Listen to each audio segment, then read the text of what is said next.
Trauma.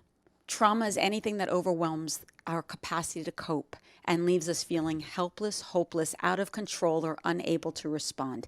Everybody experiences trauma. There's a difference, though, between shock trauma and developmental trauma. And people who think of trauma often think shock, rape, murder, gang violence, things that happen, war. Accidental deaths. I love that you explained this too. And but developmental trauma, those are the traumas that happen as we're growing up, before we have words to put on our big feelings. Bullying, death of a loved one, divorce. When trauma happens, chemicals release from the brain into the body. We're put into fight, flight, freeze, or collapse.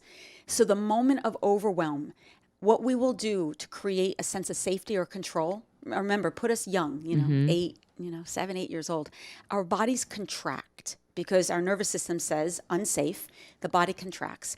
In that moment of contraction, the information behind the trauma, the rage, the fear, the guilt, the grief, the shame, whatever it might be, energy, think of that as a narrative. That story is now imprinted within our cells. Now, if we're young and we're given space to scream, to cry, to rage, what happens is we discharge the energy and we're able to release it. And like the animals do in the wild, they don't hold on to the fear. They literally shake it out. We don't do that in our culture. At best, we might get this, like, oh, you're sad? Here's a cookie.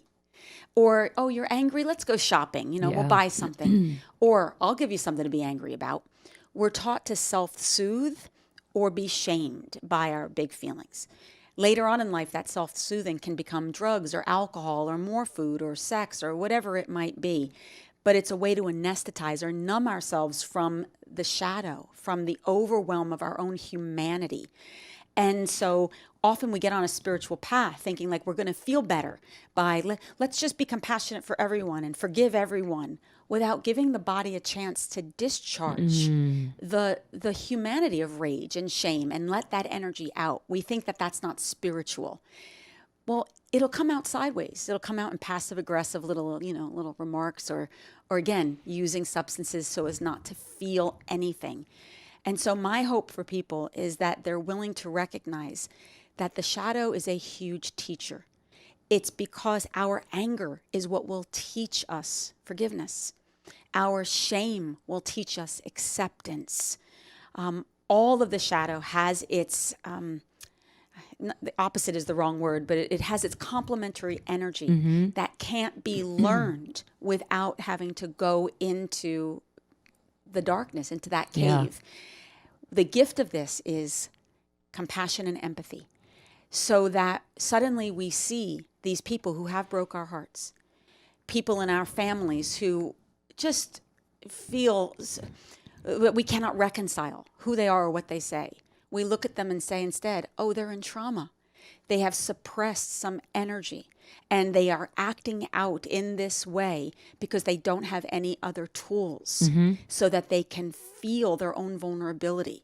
And suddenly we stop personalizing it as in the same way and recognize that we're all here doing the best we can with what little we know based on the trauma that we have and the tools that have been available to us at that time. And so I try to remind myself of that and feel really grateful that I have had access to tools and a support system that values the inner work and doesn't shame it or make it secondary to like intellectual practical thinking. And knowing that most people in the world don't have that. Yeah. And so I could see that in the micro and also in the macro. Our world right now is in trauma. But when hate meets hate and fear meets fear, the cycle of dominance and oppression continues. So somebody has to change. So I have to dismantle the systems within myself that project rage, shame, hate onto another without seeing and experiencing their humanity. Once I can do that, then maybe I can actually contribute to the healing of this planet.